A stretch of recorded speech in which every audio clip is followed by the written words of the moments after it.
우리가 무언가를 좋아하면 반드시 티가 날 수밖에 없습니다. 축구를 좋아한다 하는 사람이 1년 동안 축구 한 번도 보지도 않고 축구를 좋아한다 말할 수 없습니다. 또 독서가 취미라는 사람이 집에 책 한 권 없다는 것은 말도 안 되는 일이라는 것이지. 그래서 어떤 사람은 이렇게 이야기합니다. 취미가 독서인데 시간이 없고 돈이 없어서 책을 못 읽는다. 그거는 핑계라는 것이죠. 무언가를 우리가 좋아한다면요, 그것에 대하여 시간을 투자하고 돈을 사용하고 에너지를 쏟는다는 것입니다. 그리고 거기에 우선순위를 둔다는 것이지요. 그렇기 때문에 우리가 오랜 시간 누군가 교제하다 보면요, 그 사람은 뭘 좋아하는구나. 그것을 우리가 어느 정도 알게 된다는 것이죠. 마찬가지로 사람을 좋아하는 것도 마찬가지입니다. 누군가를 좋아하면요, 티가 납니다.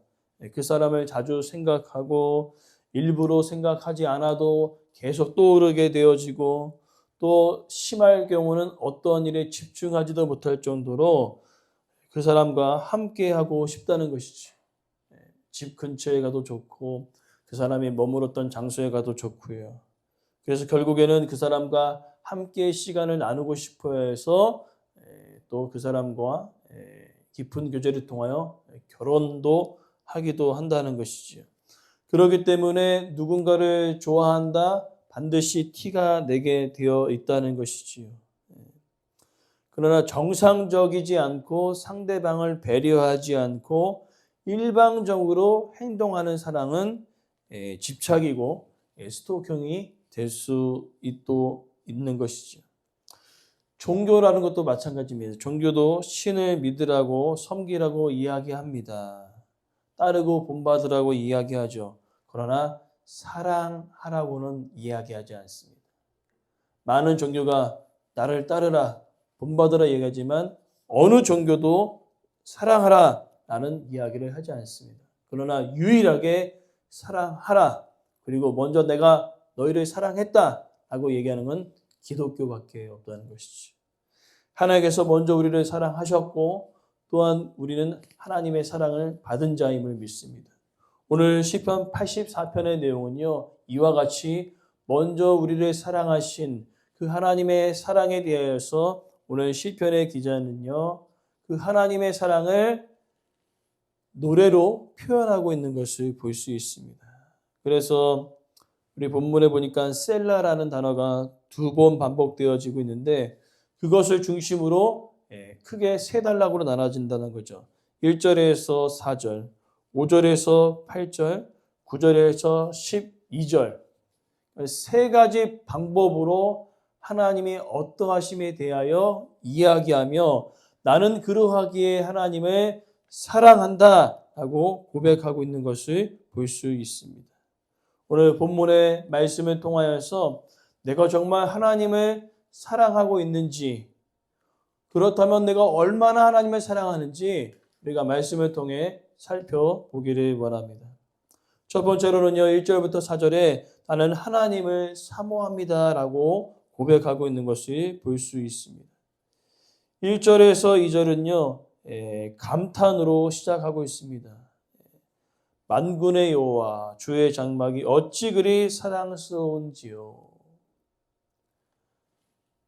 장막이 사랑스럽다는 의미가 아니라 그 장막에 거하시는 하나님의 임재를 생각하며 사랑스럽다라고 이야기하고 있는 것입니다. 그래서 무슨 표현합니까? 주의 장막이라고 표현하고 있는 것이죠. 단지 건물을 사랑한다는 의미가 아닙니다. 단지 그의 장소를 사랑한다는 것이 아니라 그곳에 하나님의 이름을 두시겠다는 그곳, 하나님의 임재가 있는 그곳이기 때문에 그가 사랑한다라고 고백하고 있는 것을 볼 수 있습니다. 그러면서 2절의 내용이 쭉 이어지기를 내 영혼과 내 마음과 육체가 궁전을 사모하며 하나님께 부르짖는다라고 고백하고 있습니다. 여기서 내 영혼이라는 표현은요, 나의 진심을 가리키는 표현이고요. 내 마음과 육체는 내 전부를 가르치고 있는 표현입니다. 무엇입니까? 나의 진심과 나의 전부가 어디를 향하고 있습니까? 바로 하나님에게로 향하고 있다는 것을 이야기하고 있습니다. 오늘 저와 여러분의 그 진심과 우리의 삶의 전부가 지금 어디를 향하고 있습니까? 우리의 진심과 우리 삶의 전부가 하나님을 향할 때 우리의 마음 가운데 하나님을 사랑하는 그 마음들이 날마다 넘쳐나기를 간절히 소망합니다. 특별히 사모한다라는 그 의미는요, 간절히 원한다는 것입니다. 무엇이죠?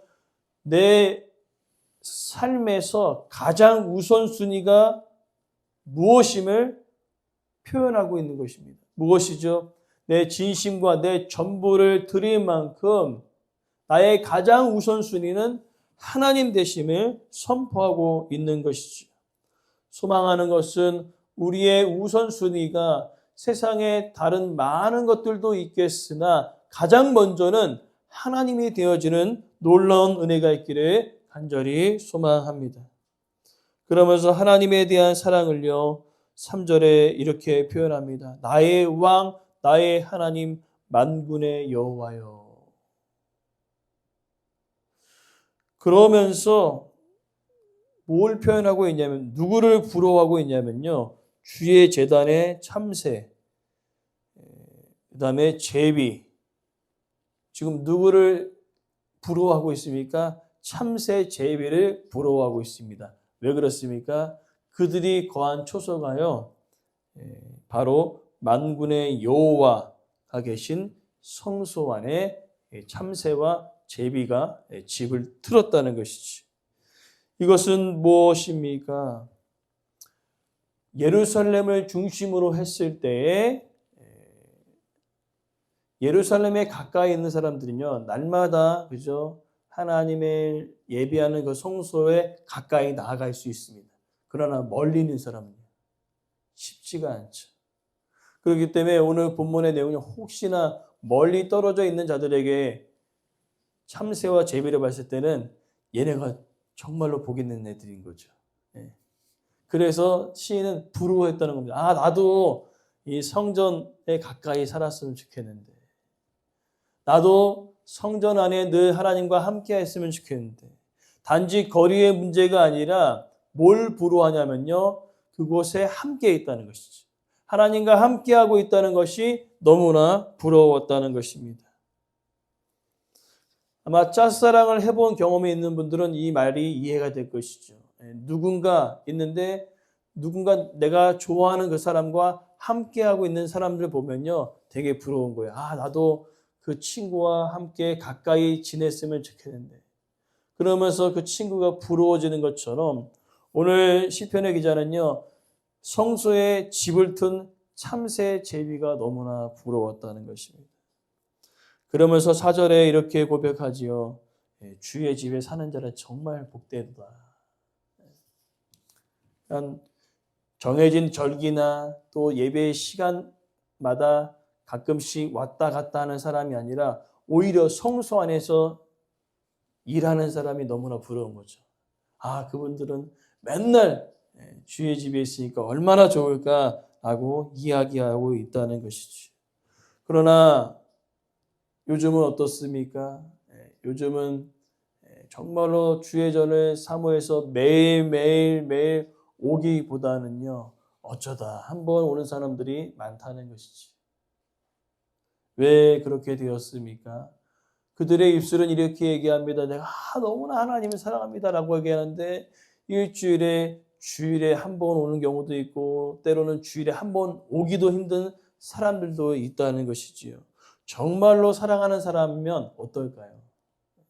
매일매일 오고 싶어하는 것이 마땅한 반응임을 오늘 시편의 기자는 이야기하고 있는 것입니다. 정말 사랑하니? 하나님 정말 사랑하고 있으니? 그렇다면 매일매일 하나님의 임재가 있는 그곳으로 향하는 것이 마땅한 행동이 아닌가라고 우리에게 질문하고 있는 것이지. 그러면서 셀라가 있는 의미는 셀라의 의미가 그때 말씀드린 대로 잠시 잠깐 생각하라는 것이죠. 묵상하라는 것입니다. 무엇을 묵상하니까 정말 내가 하나님의 전, 즉 하나님을 예비하고 하나님과 함께하는 것을 사모하고 있는지, 내 인생의 가장 우선순위가 하나님을 예배하는 것인지를 잠시 묵상하고 생각하라 하고 이야기하며 두 번째 단락으로 옮겨가는데, 두 번째 단락은 5절부터 8절에 하나님께 나아가는 것이 내 인생의 최고의 복이다라고 이야기하고 있는 것입니다. 그러면서 5절에 주께 힘을 얻고 그 마음에 시온에 데려가 있는 자와 복이 있도다. 그 마음에 시온에 데려가 있다는 의미는 무엇입니까? 내가 하나님을 향하여 나아가는 그 길이 대로라는 의미가 무엇이지요? 대로는 어떻습니까? 길이 잘 닦여 있지 않습니까? 그냥 언제든지 손살같이 하나님께 달려갈 수 있다는 것이죠. 그만큼 이 마음의 대로가 쭉 나와 있다는 것은 뭡니까? 하나님을 향한 그 마음이 쭉 올곧다는 것이지요. 그냥 마음껏 달려나가기에 마음이 준비되어 있는 것입니다. 근데 어떤 사람은요, 대로가 아니라 막 구불구불거립니다. 구불구불거려서 하나님을 원합니다라고 했는데 구불구불거리면서 오기를 더디하고 오고 싶지 않은 거죠. 그 마음이요. 정말 하나님을 사랑하는 사람은요, 그 마음이 하나님께로 쫙 올곧게 되어 있다는 것입니다. 오늘 우리의 마음이 하나님을 향하여 쫙 열려 있는지를 우리가 돌아봐야 될 줄 믿습니다. 그러면서 이제 하나님께 나아가는 사람들의 묘사를 6절부터 8절에 이렇게 묘사합니다. 어떻게 나아가고 있는지 보니까요, 눈물 골짜기를 지나갑니다. 그럴 때마다 하나님께서 많은 샘과 이른 비의 복을 채워주시고요, 힘을 얻고 더 얻어 나아가 시온 하나님 앞에 나아가기를 원하고 있습니다. 그것을 놓고 8절에 기도하고 있는 것을 볼 수 있어요. 하나님께 나아갔을 때, 특별히 우리 눈물의 골짜기라고 기록되어 있는데, 우리가 성경을 보면 각주로 박하 골짜기라고 기록되어 있습니다. 이 박하라는 그 의미가 메마름에 상징되어지는 골짜기죠. 그러니까 아주 메마른 상태라는 거죠. 그 메마른 상태 가운데 있는 우리의 심령이 하나님께로 나아갔을 때 어떻게 합니까? 많은 샘과 이른 비의 복을 주시겠다는 것이죠. 우리의 심령이 메말라 있어도 하나님께 나아갔을 때 우리의 메마른 그 심령 가운데 성령의 담비를 부어 주실 줄 믿습니다. 오늘 그렇게 고백하는 것입니다. 그리고 그 하나님께 기도하고 있는 것입니다. 하나님, 제가 하나님께로 나아가는데 더 가까이 하나님께 나아가고 싶은 마음들이 내 안에 있습니다라고 8절에 기도하고 있는 것입니다. 하나님, 제 마음 아시죠? 제가 하나님께 더 가까이 나아가기 원하고요. 내 마음이 지금 하나님께로 쫙 열려져 있습니다. 하나님을 향하고 있습니다. 그런 마음들이 오늘 우리 안에 있기를 간절히 소망합니다. 우리가 하나님을 찾는데 이 마음이 쫙 열려 있는 것이 아니라 꼬불꼬불거려서 하나님, 저 하나님 원합니다라고 얘기했는데 오질 않는 거죠. 꼬불거려서 하나님께로 나아가는 길이 이리 갔다 저리 갔다 하면서 한참 걸려서 나오는 그것이 아니라 대로처럼 쫙 뻗어 있어서 늘 하나님을 품고 하나님께 나아가는 그 간절한 마음들이 우리 안에 날마다 샘솟듯 일어나기를 간절히 소망합니다. 그리고 셀라라고 기록된 것은 다시 생각하라는 거죠. 하나님을 향하는 그 마음들이 항상 열려 있는가? 하나님께 더 가까이 나아가고자 하는 그 마음들이 너희 안에 있는가라고 생각하라는 것이죠. 그러면서 마지막으로 고백되어지는 것은요, 하나님과 함께하는 것이 가장 큰 복임을 9절부터 12절에 이야기하고 있습니다. 왜 하나님과 함께함이 복입니까? 9절 말씀에 방패이신 하나님이라고 기록되어 있습니다. 우리의 삶 가운데 하나님의 보호하심과 인도하심이 있다는 그 의미를 다루고 있습니다. 전쟁 가운데 적군의 화살을 막는 것이 무엇이죠? 방패 아닙니까? 즉 우리의 삶 가운데 이 땅을 살아가는 데 있어서 세상에 많은 공격들이 있다는 것이죠. 그 공격 앞에 내가 막 대단해서 그 모든 공격들을 막아내는 것처럼 보여지지만 하나님이 앞서서 그 모든 것을 막고 계시는 능력의 하나님 되심을 고백하고 있는 것입니다. 그래서 내가 하나님께 가까이 나아간다는 것이 수많은 숱한 어려움 속에서도 내가 그 어려움들을 감당하고 있는 것처럼 느껴지지만 하나님께서 그 어려움 가운데 함께 하심을 통하여 그 모든 것들을 우리의 삶 가운데 막아주고 계시다는 것입니다. 그래서 10절에 이렇게 얘기합니다. 주의 궁전에서 하루가 다른 첫날보다 너무나 좋다는 거죠. 악인의 장막에 사는 것보다 성전 문지기로 사는 것이 좋다는 것이죠. 그러니까 악인의 장막은 풍요와 많은 것들이 그 안에 있습니다. 그러나 신은 그 악인의 장막, 비록 많은 것을 가지고 있어도 다 필요 없다는 거죠. 여러분, 문지기 어떨까요? 문지기요. 정말로 보잘것없는 지책 중에 하나입니다. 근데 오늘 84편에 누가 시편을 기록했냐면 고라자손이에요. 고라자손은 크게 세 가지를 합니다. 성전에 떡 굽는 일과 성전의 기구들을 다루는 일과 그다음에 맨 마지막 성전의 문지기가 있어요. 네, 무엇을 고백합니까? 내가 아무리 악인의 장막에서 풍요와 물질과 많은 것들이 풍족해도 다 필요 없다는 거죠. 내가 지금 가진 것이 없어도 나는 성전 문지기가 좋다는 거죠. 왜 그렇습니까? 성전 문지기여도 그 성전 안에서 하나님의 일을 감당하고 있기 때문에 더 나아가 그 성전에 하나님의 임재가 있는 그곳에 늘 하나님과 함께하고 있다는 것을 그는 느꼈기 때문에 그것이 좋다는 거죠. 악인의 장막에서 첫날 동안 풍요롭고 맛있는 거 많이 먹고 떵떵거리며 잘 사는 첫날보다 성전 문지기 하나님과 함께하는 하루가 더 값지다는 것이지. 여러분 그렇습니까? 그렇게 고백되어지길 간절히 원합니다. 근데 실제로요, 그렇게 고백되어지는 분들이 그렇게 많지 않다는 거죠. 악인의 장막이 훨씬 더 좋아요. 세상을 살아가기 때문에 더 많은 것을 누리기 원하고 더 많은 것을 떵떵거리며 살기 원하는 것들이 우리의 마음이라는 것입니다. 그러나 소망하는 것은 그 모든 것을 주신 분이 하나님 되심을 우리가 기억하고요. 하나님과 함께하는 그 하루가 더 값진 그런 하루가 되어지기를 간절히 소망합니다. 그래서 이제 고백되어지는 것입니다. 오늘 본문의 내용대로 똑같은 내용들을 반복하고 있죠. 11절에 하나님은 해요 방패이십니다. 하나님의 놀라우신 빛과 또 보호하심의 인도가 내 삶 가운데 있다는 것이죠.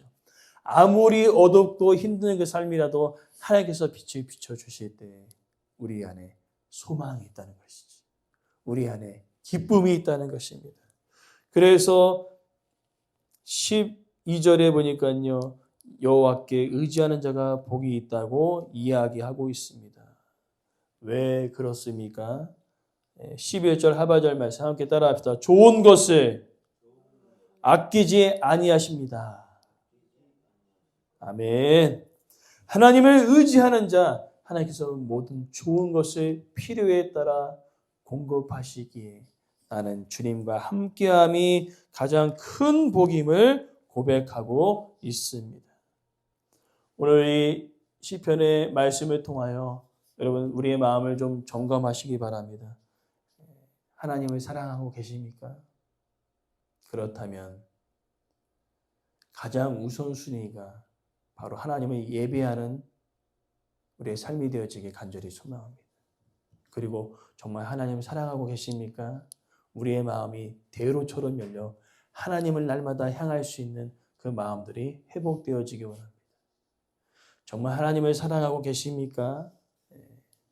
악인의 장막, 세상의 많은 것들을 부러워하기보다 하루라도 하나님과 함께하고 있는 것, 내 삶 가운데 빛을 비추시고 방패가 되어주시는 그 하나님이 나와 함께하고 있다는 것이 내 인생의 가장 큰 복이라고 믿고 있다면 우리가 정말 하나님을 사랑하는 자라고 고라져서는 이야기하고 있는 것입니다.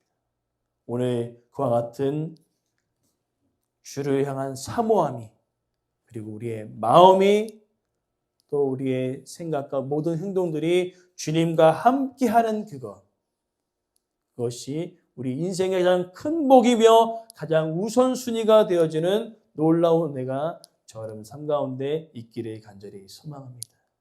주님을 사랑하는 자, 오늘 마지막 말씀과 같이 아끼지 않고 하나님의 때에 따라 주님이 공급하시고 인도하시고 보호하여 주실 줄 믿습니다.